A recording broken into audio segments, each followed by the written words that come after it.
Hello and welcome to a video. It's O219 or Ultimate Gamer 19,000, and I'm here today to present to you all of the new updated species in the 2024 Player's Handbook. And let me just say, some of these species got some pretty huge buffs. So yeah, let's just get right into this video. Before we start, make sure to like, comment, and subscribe if you want to see more D&D 2024 coverage of all class changes, race changes, feats changes, well, I guess species. And then later on, I will be doing official build videos when I actually get access to the handbook. So like in September, that's when you start seeing me do a bunch of build videos, or basically redo my random multi-class Thursdays. So yeah, let's just get right into it. Now, the first race on this list, I mean species, this is the D&D Beyond article, thanks to Riley Silverman for writing it, and I'll be using this as my guide to basically discuss some of these changes. Now, they're no longer called races, they're now called species, which I think in a scientific way, I think makes more sense. I don't really know. It's honestly, some people are probably still gonna be calling them races, but now they're officially known as species. So if you hear someone call normally would be a race a species, now you know they mean races, but it's just the new wording for it.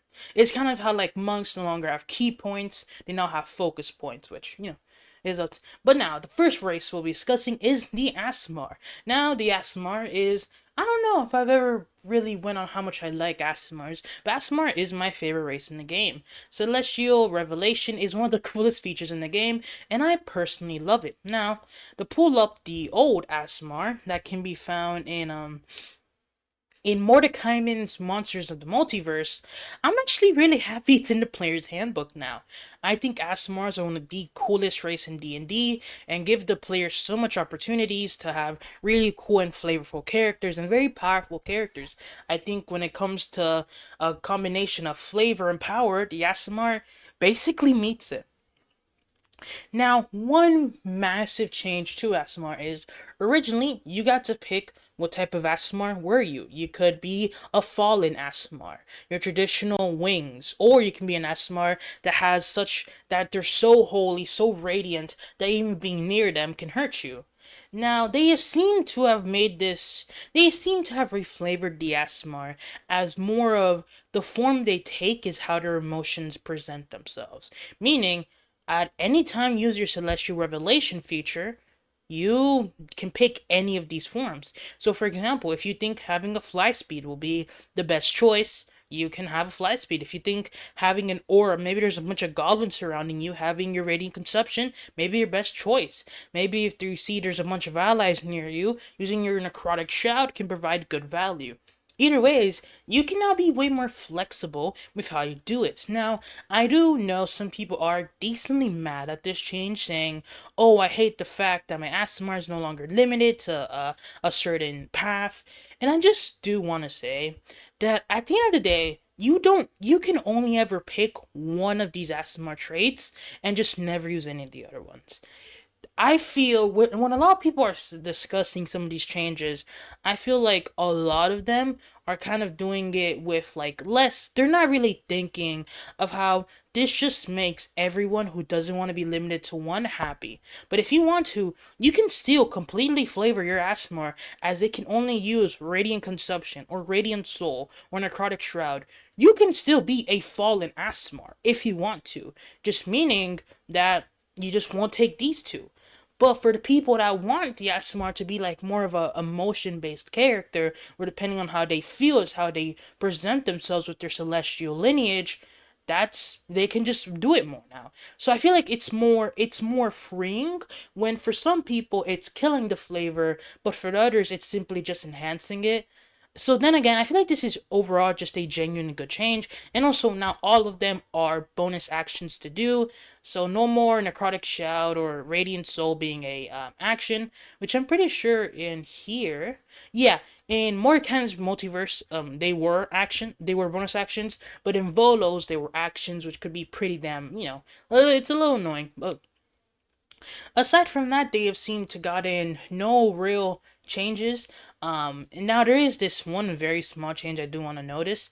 Back then, when you use your radiant consumption, it basically said that when you use a spell or an attack on someone, you deal extra radiant damage equal to your proficiency bonus. But in the new version, it seems that none of these have that feature in the certain necrotic shroud radiant consumption. But that thing where if you hit someone you do extra radiant or necrotic damage has now been moved to the celestial revelation feature. So now, for those who don't understand how I explained it, let me say it here. Now, in this celestial revelation feature, the part I have highlighted, it will now say when you hit a creature with a spell or attack, you now deal radiant damage or necrotic damage equal to your proficiency bonus. But in Mordenkainen's, they used to say it in the exact form you take. It's it's one of those things that for some people is going to be really confusing, but just know the SMR has not really been nerfed or buffed. It's been kind of kept the same, and I feel like that's honestly fine. I mean, you get two resistances to, I don't want to say decent. I mean, necrotic's a lot more common than radiant in my experience, unless you're doing like an evil character. And radiant's pretty common. But overall, I feel like necrotic and radiant damage are two. There's just two resistances that you'll never regret having them. And when they do pop up, you're always happy you do have them. It's kind of like one of those. And also, the light cantrip is pretty nice. Healing hands again is still a pretty good feature. So overall, ASMRs haven't been changed much, but in general, I pretty much do just like it more. So now for the Dragonborns. Now the Dragonborns have gotten a pretty substantial buff. I mean, their breath weapon now works exactly like the one that can be found in Fizban's Treasury of Dragons, which overall I am pretty damn happy with. It can be used as a part of your attack action and not taking the whole action. And I mean, it can do some pretty good damage. Now, from what I have seen, I'm pretty sure it still scales on Constitution. So, I mean, most characters should have a good Constitution. I hope at least your characters have a good Constitution. If not, oh, what are you doing? But I mean, being able to do up to like 1d10 extra damage, I feel like for some characters that's going to be substantial, for others that's not really going to be that good. But I feel like overall it's a pretty good flavor thing. I mean, at level 5 it becomes 2d10, so it probably is decent worth it. And you can now use it to equal your proficiency bonus amount of times, meaning, wait, is it once per turn? Hold on. Let me check the Dragonborn and Fizzbands. But what I'm checking now, they now are able to straight up just fly. So if I were to make like a basically comparison, it seems like they're basically the closest to the Gem Dragonborn in the ways that they have an enhanced breath weapon, and at 5th level they can start fly. But I'm pretty sure their flight lasts for 10 minutes, meaning they can fly for a pretty decent while. But like the vanilla Dragonborn, you can still pick from any of your dragon colors. So you can still pick from acid, lightning, fire, cold, or poison damage for your breath weapon. And yeah, and I'm pretty sure now, I think you're allowed to like flip flop between if you want a cone or a line. I'm pretty sure. I think that's a good change overall. The Dragonborn is pretty damn nice. It's a very powerful species. You get a resistance to any element you want. I mean, your breath weapon is gonna. Oh yeah, every time you use your breath weapon, it can either be a line or a cone, which can be pretty nice. Overall, your breath weapon is now something you probably will be using decently often, and 10 minutes of flight can really be game changing in a lot of encounters. And overall, it's very flavorful. Just being able to like unleash your true draconic form and just sprout wings. Overall, I just think it's really cool and really makes Dragonborn Paladins much better. But when you realize that Paladins kind of suck now, watch my video on why I believe Wizard of the Coast assassinated Paladins. Yeah, but either ways, well, Dragonborn monks actually are pretty good because monks now do 16 trillion attacks. So being able to change 3 of those attacks for like 2d10 to 3d10 fire, acid, cold, whatever damage, it can actually be pretty damn nice. So yeah, that's the Dragonborns overall. I approve. I think they're really good and got changes that they needed. Now, dwarfs overall got a pretty good buff. All dwarfs now have Dwarven Toughness, which if you don't know, Dwarven Toughness is basically like Tough Feet, but instead of being a +2, it's a +1. So it's basically half as good as Tough Feet, but Tough Feet is genuinely one of the better feats in D&D, so I still think this is a pretty damn good feature. And also, Stone Cunning has now been removed. You now gain Tremor Sense for 10 minutes on stone surfaces as a bonus action. You can use this trait equal to your PB bonus. And also, your speed is now 30 feet, meaning that you no longer have to deal with 25 movement speed or you're not able to reach there because you no longer deal with that. Now you can just have 30 feet movement speed like everyone else. And this seems to be a pretty normal change. It seems that there are no races that have a lower than 30 feet movement speed. My specific wording there will be interesting for another race we'll soon interact with. Our next race is now elves. Elves got a pretty nice buff in my opinion. Especially wood elves. Wood elves are very, very nice. Now, no longer your keen senses feature has been buffed. You can now choose from insight, perception, or survival instead of just perception. Which I mean, I'm pretty sure they're all wisdom-based skills, but you may be proficient in perception and want insight. Either ways, it's a good feature. For all my Drow players out there, Drow no longer have Sunlight sensitivity, which I know for many people that play Drows, this is a massive benefit. I know some people are complaining, oh, why are you removing features that make races worse? It's because they suck. Sunlight sensitivity is one of those features, and honestly, I feel like it's so old. And honestly, probably should never be used. In Baldur's Gate 3, sunlight sensitivity doesn't work for the Drow. So, and just Drow feel really nice in that game. So overall, it's just very, very nice to no longer have to deal with such bullcrap that is sunlight sensitivity. And I'm overall happy that it's gone. And people that like playing Drow are probably very happy that it is gone. Next, with the High Elves, they now start with the Precipitation cantrip, but can replace it with a different cantrip on a wizard spell list whenever you complete a long rest. This can actually be pretty good to pick up a spell like Blade Ward. No, I think it's True Strike. I think it's True Strike.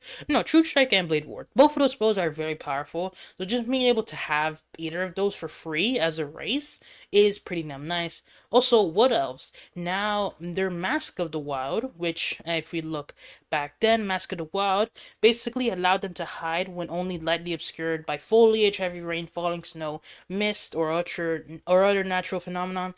It's a feature that definitely could find use, but it's I mean, compared to getting Druidcraft, mm, I mean, I feel like both of those features were more flavorful, really, than what they can provide utility wise. But Druidcraft does provide a tad bit more utility, so I'll say overall it is a genuine buff. And also, now each Elven variant now has access to spellcasting. Now, I'm pretty sure if we scroll down a little, they should list what the new spells are for the elves. Yeah. Now, Wood Elves get Long Strider and Pass Without a Trace at level 3 and 5. Yeah, that's nice. I very much like that. Yeah. Long Strider, and also I'm pretty sure they're able to cast it once for free. And I mean, for 1 hour, just being able to increase your movement speed by 10 feet. This will allow you to have a 45 feet movement speed as a Wood Elf, and having Passive Trace. Passive Trace is one of those spells that you should always have because it's genuinely so good, and it can make your low dexterity, heavy armor wielding fighter, paladin, or whatever just feel so much better and a lot less of something that may get your team killed. Now the Drow spells have not changed at all, so they still get darkness and what do Drow spells even? They get darkness and fairy fire. Fairy fire is still a good spell. Darkness, situational, but it is there. Now we get to gnomes. Now gnomes seem to have now the forest gnomes. Oh, one thing I didn't mention, we don't know if this happened, but dwarves seem to have lost all of their sub races, which is really interesting. We don't know if they still have them, but the hill dwarf used to give you dwarven toughness, meaning that there probably is no hill dwarf. So dwarves may have lost all of their subrate or subspecies. So for some players that might be annoying, but overall, I think dwarven toughness is still a really good feature. So, it's something you lose, but honestly, with a 30 movement speed and everything else, I'll take it.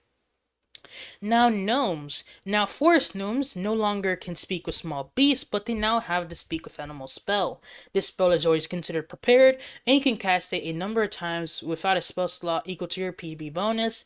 So this is pretty nice. And also, this is a spell you can cast if you do have spell slots. So if you're like an Eldritch Knight or a Bladesinger, you can still use it. Now, rock gnomes now gain demanding and precipitation cantrips. The Tinker's trait has also been basically removed, but it has been reworked.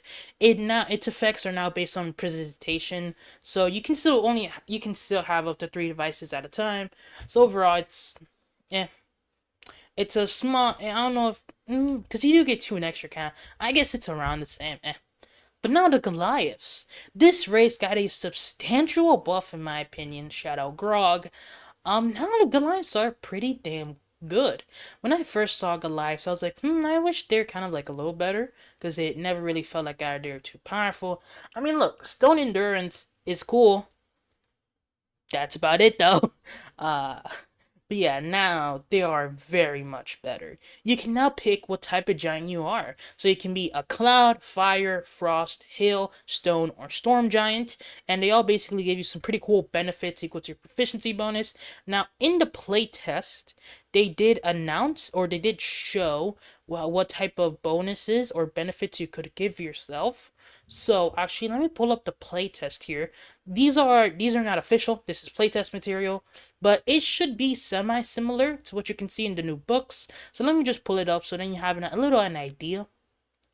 The Cloud Giant allows you to basically cast Misty Step for free. Fire Giant, I know Fire Giant is still the same thanks to Kobe D&D Deep 4 Deep Dive. He made a video on the Assassin Rogue build where he used Fire Giant, so I know they still get an extra D10 fire damage to any hit. Frost Giants can deal an additional D6 cold damage and reduce its speed by 10 feet to any enemy. Hail Giants, when you hit a larger, smaller creature for an attack roll and deal damage to it, you can knock them prone. Stone's Endurance is the same as what all Goliaths got backed in, and Storm Thunder. Basically, you can deal some extra thunder damage. Yeah, basically when someone hits you or someone takes damage in front of you, you can cause the attacker to take 1d8 thunder damage. Overall, pretty good. And in the playtest, you could use these amount of your proficiency bonus per long rest. So overall, pretty damn nice. And also, now their large form feature. Now they gain a large form feature. This basically allows them to cast enlarge reduce on themselves, but only enlarge. And I'm pretty sure they don't gain an additional D4 damage. But since there is a feature where if you're bigger than someone, you can knock them on their butt, this can actually be pretty damn nice. And also, they now do gain powerful build. It no longer grants proficiency in athletics, which does suck, but you do have advantage on saving throws made to end the grapple condition, in addition to increased carrying capacity. Yeah, you can't always win some. You know, they did get a pretty substantial buff. And also, I forgot to mention this, they now have a 35 movement speed. So yeah, that's really interesting. I guess now Goliaths are the fastest race in D&D. Well, right next to Wood Elves, which I feel like is pretty weird. Because, like, I wouldn't imagine a Goliath to be, like, really fast. I would imagine an elf that mainly dwelled in the woods to be faster. But now it seems that, yeah, I guess Goliaths are the same speed as Wood Elves, which is an interesting choice. Next, we have Halflings. Their speed is now 30 feet, so little race enjoyers can now rejoice. And also, all Halflings now receive Brave, Halfling Nimbleness, Lucky, or Luck, and Natural Stealthy. Now, when I was looking for the Halfling Nimbleness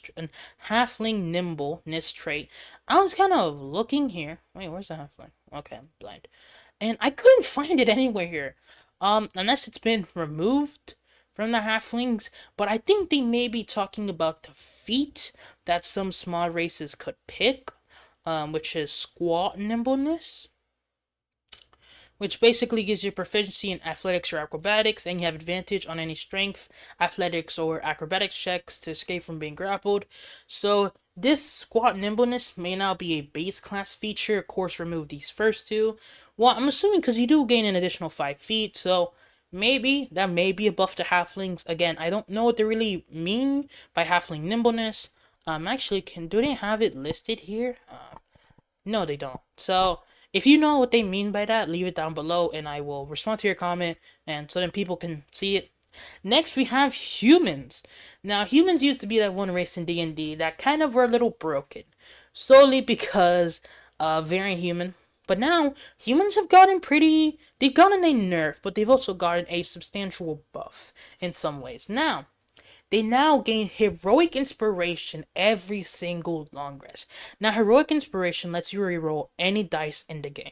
Meaning, if you roll a d12 for, like, I don't know, like an attack, you cannot reroll it. If you roll a d20 on your dice, you cannot reroll it for an ability check. If you're rolling for stats, if you're rolling for HP, you cannot reroll that. Meaning, as a human, it may be worth it to save on to that heroic inspiration for when you're rolling for HP, because you could potentially become a lot more tanky, which is very interesting. And overall, I think the overall inspiration changes are really nice. And I think just starting off with heroic inspiration is pretty damn nice. You also do gain an additional proficiency in one skill of your choice, which is nice. And also, you can now gain an additional origin feat of your choice. And plus the additional one you gain at character creation. Now, for some people, this is a nerf. This kind of sucks. But one thing I do notice is that there is a certain feat that mostly every single character wants, and it is an origin feat.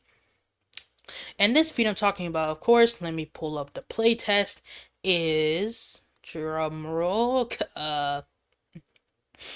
tough. I mean, yeah, being able to gain 2 extra hit points per level is just really nice. I mean, because tough, it seems that every single one of these origin feats can only be found on one background, meaning, and trust me, I checked, there are no backgrounds that give you wisdom and dexterity and the tough feat. There are no backgrounds that give you that, meaning if you're playing a monk, you probably would want to get the tough feat, but you can't. I mean, as a monk, you still can get Tavern Brawler, which Tavern Brawler is nice because you get to reroll damage for your monk strikes. But and overall, so now I do imagine a lot of monks probably will still be humans and just pick up tough. That's if, of course, your DM doesn't let you make a custom background. I will allow my players to make custom backgrounds because in the playtest materials, that was the rule for it.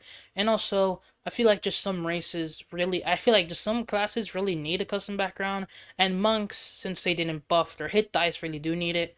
So I might give it more. I don't know.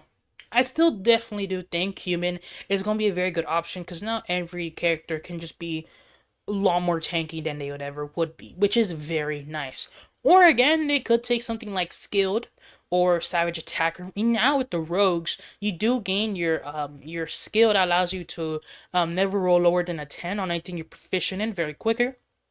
So being able to get 3 extra proficiencies, well actually 4, because humans get 1 additional one, you can be abusing reliable talent very easily. Being able to get lightly armored can be really good for Hexblade Warlocks, or just normal melee based Warlocks. Savage Attacker, Lucky, Healer. Healer's a pretty nice feat now. Magic Initiate is a good feat. Overall, there are definitely a lot of feats here, which I do think can be very interesting. So I still think human is still going to be a very popular and still very powerful race.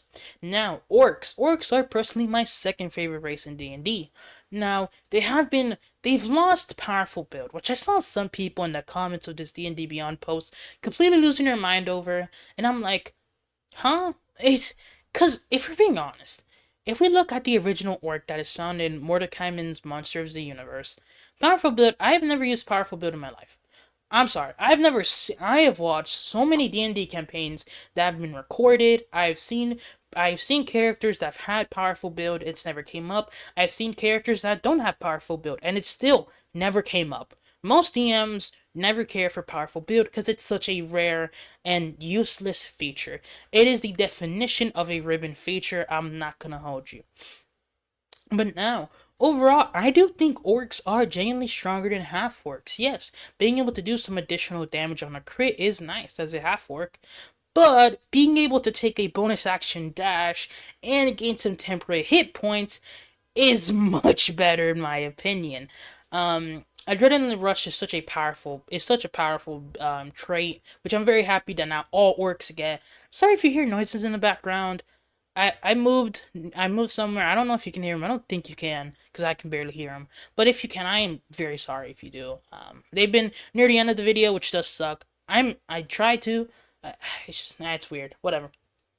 Yeah, you still do get your dark vision has now been expanded to 120 feet instead of 60, which is very nice. Now for tieflings, basically there are now only three tiefling sub races, and each of those sub races gets some cool new spells. Overall, the one tiefling sub race I wanted to make it through, which was the Zariel tieflings, didn't, which sucks. But all the other tieflings seem to be getting some pretty nice spells. And also, you now gain some damage resistances, which again is pretty damn nice. And I think the tiefling spells, I'm pretty sure they're already like tieflings we've seen before. Let me actually pull up the playtest stuff, because we should get a better look at this. Overall, I think the tieflings got some pretty nice changes. I'm not gonna lie. I mean, Abyssal Tieflings now get Ray of Sickness, Hold Person. Pretty nice. They also do gain some cantrips. Chthonic Tiefling get False Life and Ray of Enfeeblement. Infernal get Hellish Rebuke and Darkness. Overall, some pretty cool changes. But I think I'm about to wrap up this video very soon. I'm gonna just give my final thoughts. I think every single race got decent changes, excluding Aasimar, but Aasimar already is good. Every race that needed a change got it, and overall, I'm pretty happy with everything. I do feel like there probably are gonna be some races that are a little worse than others. I feel like Tieflings probably are a little bit underpowered. The spells they get aren't too good, and they don't really get much. Overall, I feel like every other race is pretty damn competitive, and I don't think there's one clear option at all. So yeah, that's it for today's video. If you guys, I almost forgot one of the most important parts. Races are no longer tied to your ASIs, which I feel like everyone already knows this, but just in case you didn't, races no longer give you ability score improvements. It's now tied to backgrounds, which I will be doing a video on backgrounds soon, probably tomorrow's video on Monday, which I will be going into a little deeply on how I don't like it, but at the same time I do. Again, that's for tomorrow. So yeah, if you did enjoy this video, make sure to like, comment, subscribe, and yeah, that's your boy OT19 signing out. Peace.